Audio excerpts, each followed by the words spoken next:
Amen. We're going to share in our Bible reading now, and it's from John chapter 15, and Carly and Amelia are going to come and share it with us.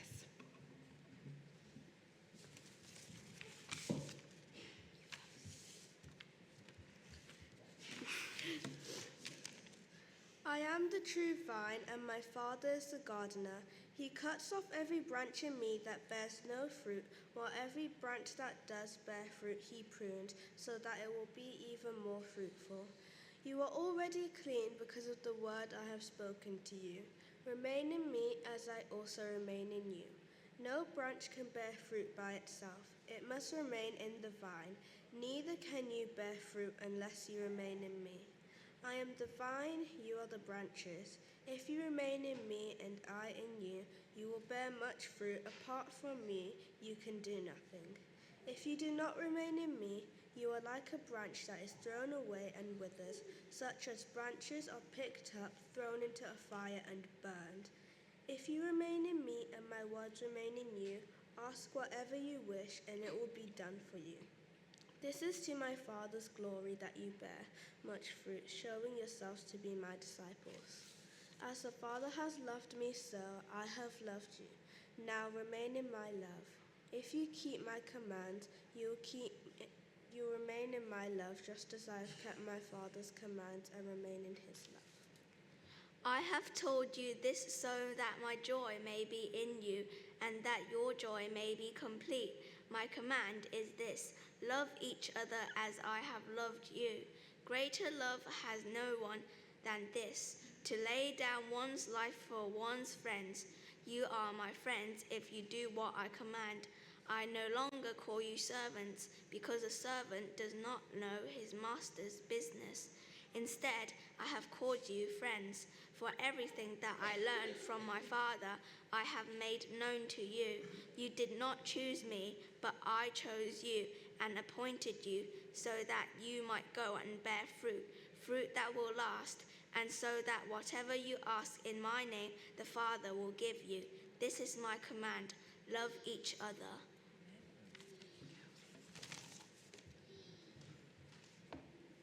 So we've got these three to come up this morning. Come on, boys. Matthew's thinking, oh, mother. Right, so I want you to be a branch. Can you be a branch? What's a branch? Anyone want to help her? What's a branch? It's on the tree, yeah. There we go, Ina. Ina's got it. Everybody look at Ina. Okay, so can you put your arms out for me? You might need to space out. It's a bit, like being on the playground. Marvellous. Right, can you just stay like that for a while? Okay. So we have our branches. Okay, we are all branches. Now I could have made you all do this, but I didn't. There's not enough space really. So we're all branches. How long do you think you could stay like that? You don't know? A while? Quite a while. Marvellous. So the branches that we've just been speaking about in the Bible story talk about being connected to the vine and bearing fruit. So in this hand, can you bear some fruit? You look a bit weird. Hey, so you're bearing fruit. As Christians, that's what we're called to do, isn't it? Is to bear fruit. And this is what we do on a day-to-day basis. We bear fruit. And some of that fruit is really good and really yummy and really helpful. And sometimes that fruit can turn a little bit sour, a little bit bitter. You doing all right holding the branch together there? Yeah? Okay, right. It's all good when it's going well, isn't it? You need to put a bag on. Now, in the same place that we bear the fruit, we also have lots of other problems as well. Ian, I might need you to come and help me with this bit. Okay. We carry a lot of stuff, don't we? Yeah. When we come into church this morning, there'll be many of us coming in carrying things that cause us problems. Can you put the fruit into their bags for me? Okay. The fruit that we produce sometimes can get put at the bottom of our bags. You doing all right, Matthew? Looking a little bit painful there? No. Hey, What are some of the things that might start to weigh us down? What are some of the things that might bother us, that weigh us down?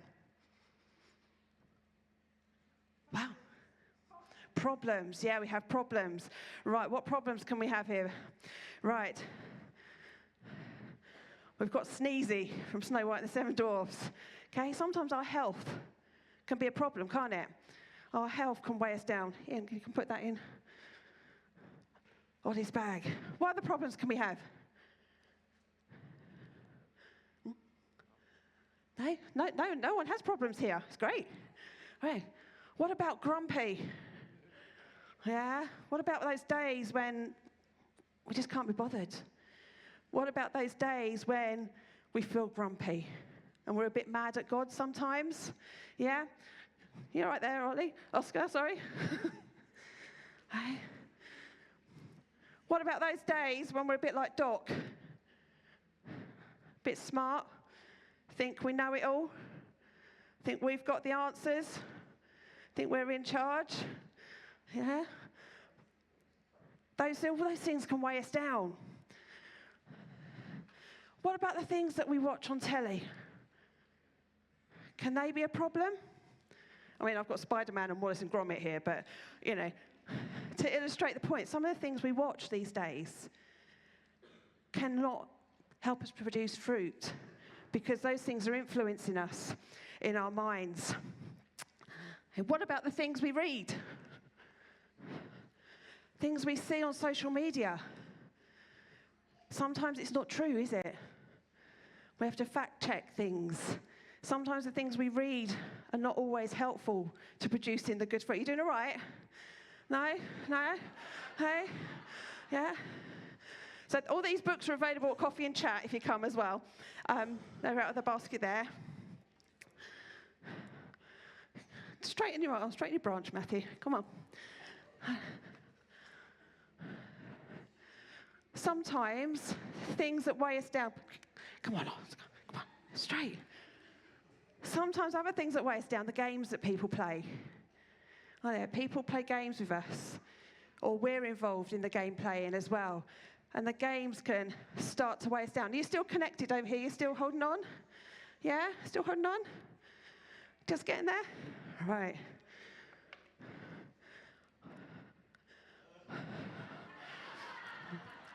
And then sometimes there are some really, really, really big problems that come our way. The real heavy things that will weigh down on us.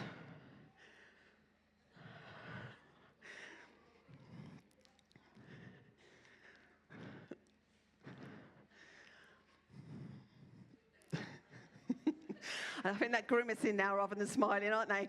Hey, so how's that feeling now? Not nice. Not nice? Are you struggling, Matthew? Yeah? Hey? All these things start to weigh down on us. Now, what do you reckon has happened to that fruit at the bottom of your bag? It's got squashed. Okay? Hence, it was in a bag, so it doesn't make too much of a mess. But that fruit that we were producing, that looked lovely, has now been squashed. It's been weighed down by so many problems, so many things. And what's happened? You're shaking. They've lost their rigidity. They've lost that connection to the vine. The way life has gone, it's pulled them down. And they've pulled away from Jesus, who is the vine, who we're trying to hold on to. Thank you, boys. You're brilliant. Just pop it all back down there for now. But we need to remember that Jesus said, I am the vine. Remain in me. Hold on to the vine. Yes, we are the branch. We need to bear fruit. We need to produce fruit.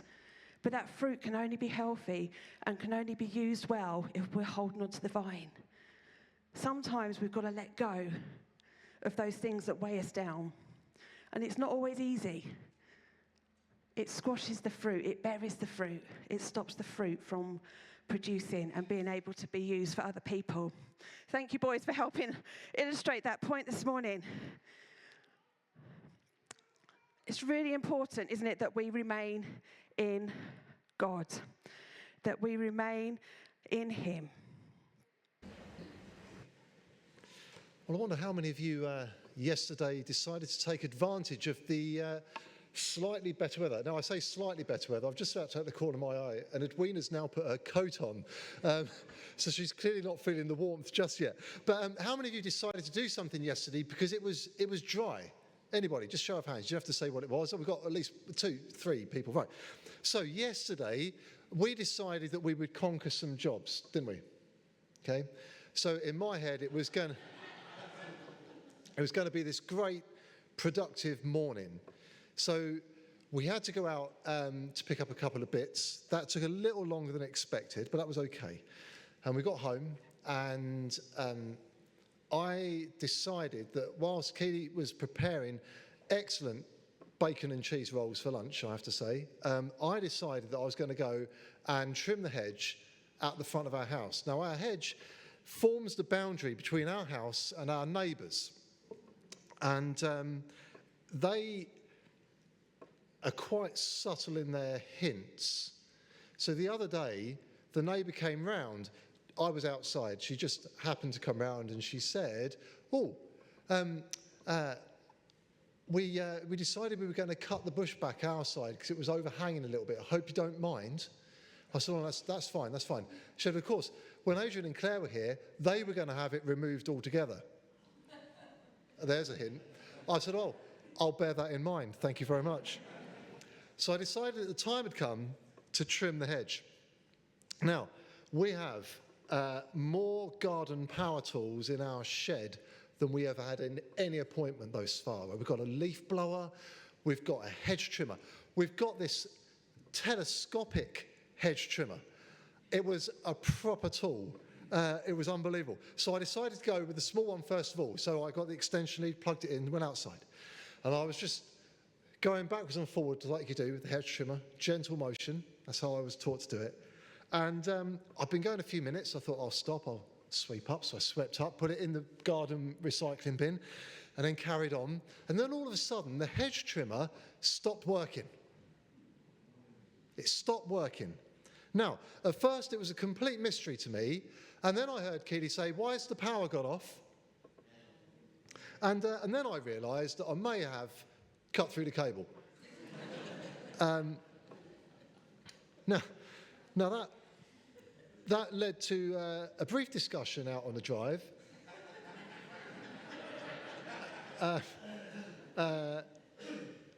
Words like useless, phrases like should never have let you out there in the first place. All of those things were mentioned by other people, maybe. And then out came the Goliath of all hedge trimmers. And Keely stated it was too heavy and it wasn't the right tool for the job. I failed to believe that. So I made it the right tool for the job. And we kind of butchered the hedge a little bit, didn't we? And it's less hedge than there was anyway. Let's put it that way now. And then I cleaned the car, and Keely sorted out a bit of stuff in the garage and that, and our wonderful idyllic outdoor existence came to an end for the day. Now, as I was out there with the hedge trimmer, I was reminded of the stuff that I'd already prepared for the sermon. Verse 1, I am the true vine, and my Father is the gardener.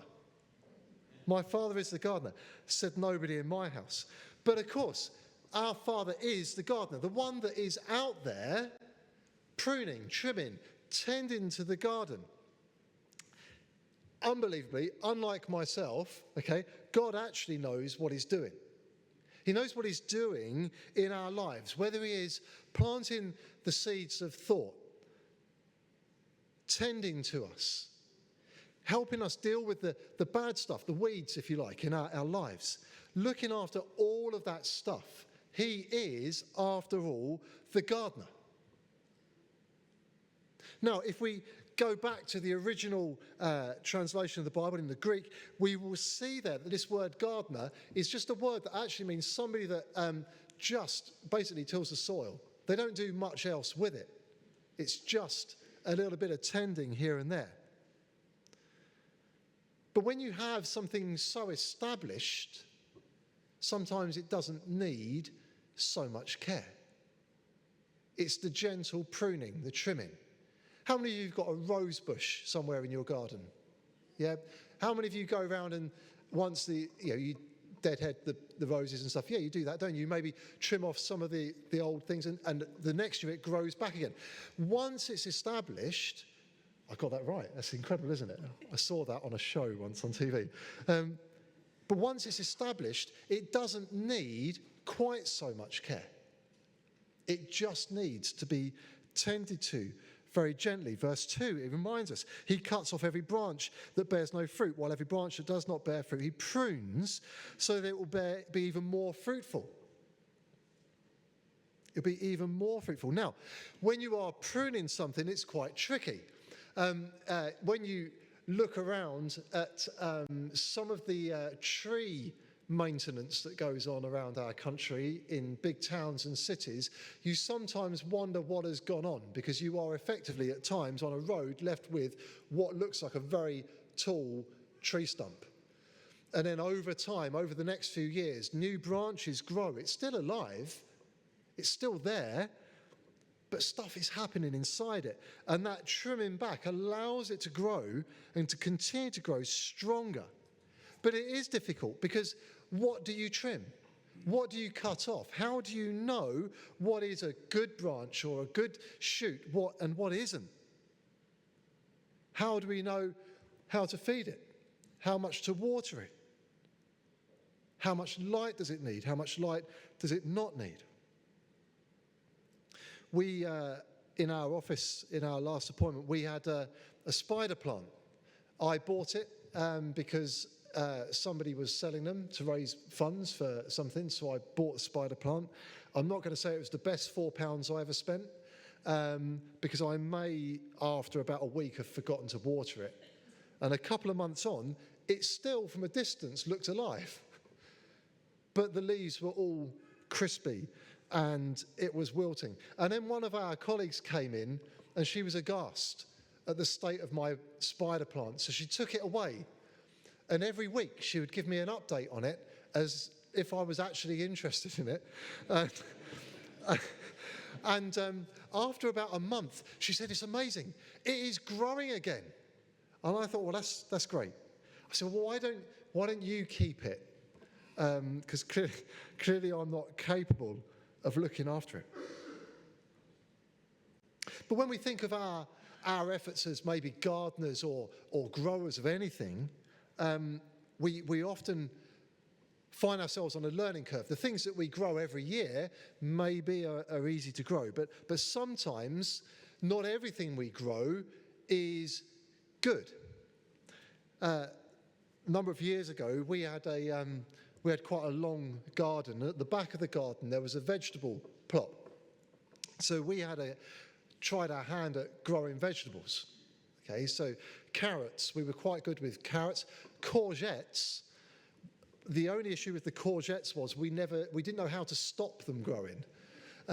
So we ended up with more courgettes. So for about what felt like a number of weeks, although I think it was only a few days, we had a very courgette-heavy based diet. We had courgette spaghetti. Apparently it's a thing. There's a couple of people just recoiled there. We had courgette lasagna, didn't we? Courgette cake, and of course, courgettes. But it wouldn't stop growing. But alongside the courgettes and the carrots, we grew some potatoes. Now, I reckoned I knew how to grow potatoes quite well. My grandfather used to be a market gardener, and one of the things that he would grow every year would be potatoes. So I'd seen it done on a larger scale. Clearly a tractor was not appropriate for our 8x4 plot, but I knew what was happening. But then we got to the point of, well, when do we pull the potatoes up? How do we know when they're ready? It's not the sort of thing you can just lift up the bit of paper or something and have a peek in there, is it? Well, apparently you can, I discovered. So I got a fork and I went into the ground just next to it and I lifted it up the soil a little bit so I could see the potatoes, how big they were. And then I just put it back down again, they continued growing. It's quite inventive, I thought. But a week or so later, we harvested our first lot of potatoes. It was great. And we ate them at dinner time. Fresh as the day they were picked, because it was the day they were picked. And we washed them and peeled them and cooked them and we ate them, and they were great. So we carried on like that for a week or two until I went to get some more. And I put the fork in the ground and I lifted the soil and I pulled out the potatoes and they looked great. But as I went to pick them up, they were soft and they were rotten. Not all fruit that we grow, not all of our growth is always productive and good. Now, in this passage from John this morning, we read about Jesus saying he is the true vine.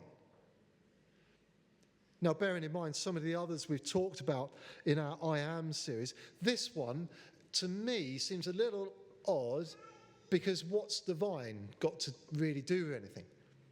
The vine was used a lot as an image in the ancient East and in the ancient world as a whole.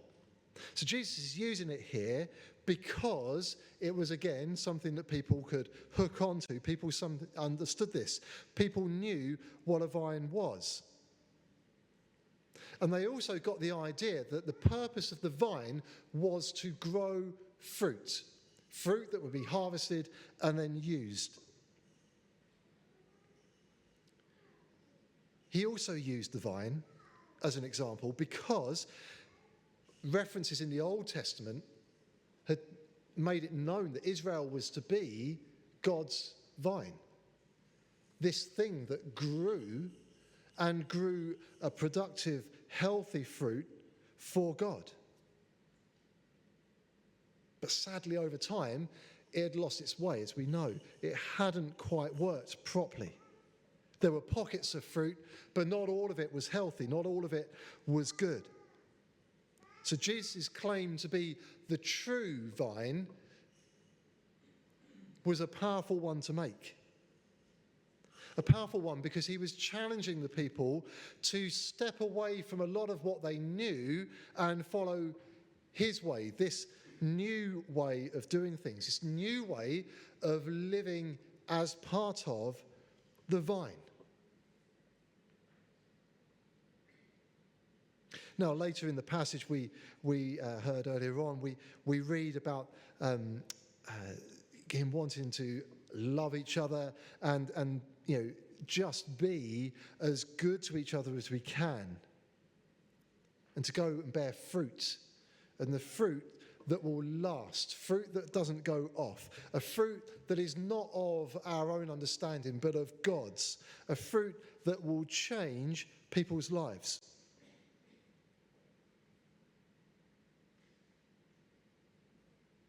Now, in these I am sayings, just to remind you, we have covered so far, I am the bread of life. I am the light of the world. I am the door. I am the good shepherd. I am the resurrection and the life. I am the way, the truth, and the life. And today, I am the true vine.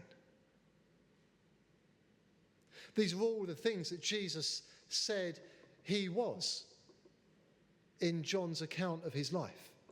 These are all the things that Jesus was trying to explain to people. Things that Jesus wanted us to know, things that we needed to hear and do need to hear now. Told in a very Jesus way, told in ways that were of the time, told in ways that were meant to illustrate for us the importance and significance of his very being. Important and significant for us today, that we are able to be some of those things to people. But interestingly, outside of John's Gospel, in the Synoptics, in Matthew, Mark, and Luke, we don't really see Jesus claiming to be these things. Instead, we read of Jesus posing the question in all three of the other Gospels, who do you say I am? We've spent a number of weeks now thinking about I am, Jesus saying, I am, and what an impact that had at the time, but also on our lives. But the question the other Gospels record Jesus saying, who do you say I am? I wonder this morning, friends, who do you say God is? Next week, we're going to be thinking more about that, but also what does that look like for us as a church? What does that look like for us as we move forward together?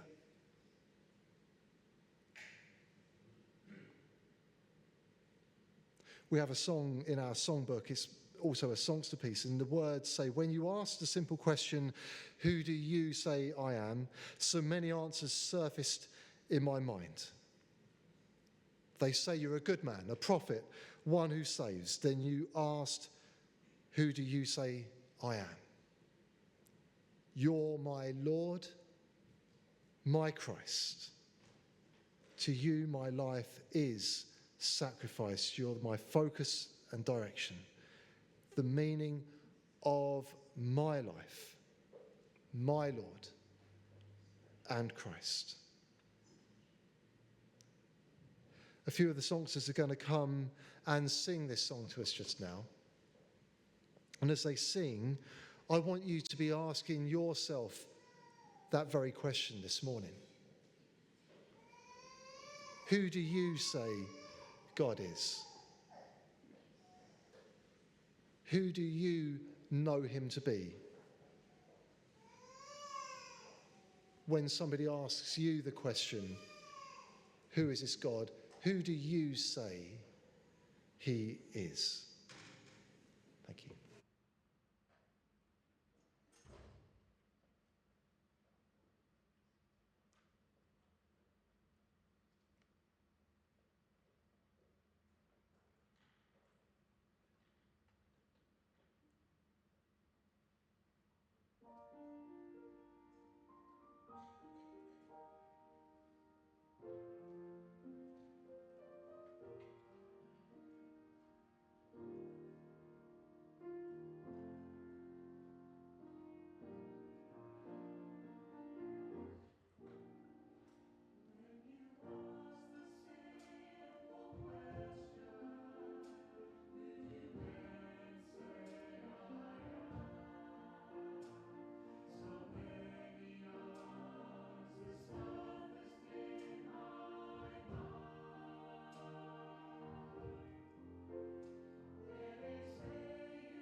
So Lord, as we ask that question this morning of ourselves,